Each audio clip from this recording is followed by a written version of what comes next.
Hello guys, may bago pala akong biling laruan. Ngayon, ipiplex ko sa inyo kung paano siya paliparin. Ang bagong Quadcopter drone. Ano, tingnan nyo to. Malupit yan lumipar guys. Eto, panoorin nyo guys. So yan guys, ganyan lang sa paliparin guys. Yan, ikot-ikot mo lang yung cambio guys. Ayan, ganyan lang. Ayan guys, oh, kaliwa.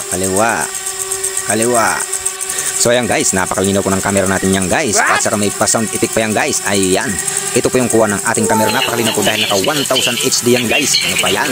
Wala rin ganyan guys. Napakalinaw ng ating camera ng ating drone guys. Ayan, napakaganda talaga yan. Dito lang yan sa amin nabili guys. Ayan, timing ang ating pagkakambiyan guys. So ayan na guys, ayan. Ganyan lang na maglaro guys. Ayan na. Ayan, ilanding natin guys. Ayan. So ayan na, ilanding natin.